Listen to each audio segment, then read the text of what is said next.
আসসালামু আলাইকুম। ওয়ালাইকুম আসসালাম। আসসালামু আলাইকুম। কেমন আছেন? জি আলহামদুলিল্লাহ ভালো। আপনি কেমন আছেন?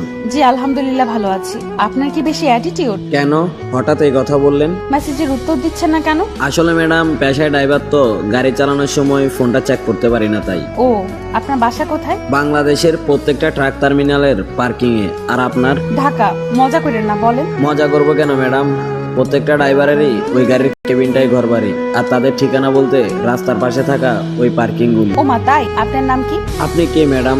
আমার সম্বন্ধে এত কিছু জিজ্ঞেস করতেছেন? আমরা কি ফ্রেন্ড হতে পারি না? ও ম্যাডাম, আমি কোটিপতি বাবার শিক্ষিত ছেলে না, আমি গরিব ঘরের মূর্খ ছেলে, পেশায় করি ড্রাইভারি। আর আপনি করবেন আমার সাথে ফ্রেন্ডশিপ? আচ্ছা, ফ্রেন্ড হিসেবে তো বলতেই পারেন। আমার নাম ওমর ফারুক ইমন। আপনার? আপনার নামটা তো অনেক সুন্দর। সুন্দর নাম দিয়ে কি ম্যাডাম কারো মন পাওয়া যায়? যাই হোক, আপনার নাম বলেন। আমার নাম জান্নাত। আপনি কি লেখাপড়া করেন? অনার্সে পড়ি।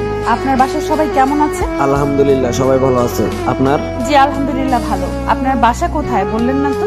স্থায়ী ঠিকানা চট্টগ্রাম, তবে বর্তমান ঠিকানা বাংলাদেশের ওই মহাসড়ক। দেখেন, মিথ্যা কথা বলবেন না, মিথ্যা বলা পাপ। আপনার সাথে মিথ্যে কথা বলে আমার লাভটা কি? ও, একটা কথা বলি। জি বলেন। আপনার গল্পগুলো অনেক ভালো। থ্যাংক ইউ আপু। ওই মিয়া, আপু বলেন কেন? আপনি আমার অপরিচিত, তাই আপনাকে আপু ডাকলাম। ওকে, আল্লাহ হাফেজ আপু। ওই ওই, জি বলেন। প্লিজ আমাকে আপু বললেন না, প্লিজ প্লিজ প্লিজ। ওকে, আর আপু বলবো না। খুশি তো? অনেক খুশি। আচ্ছা।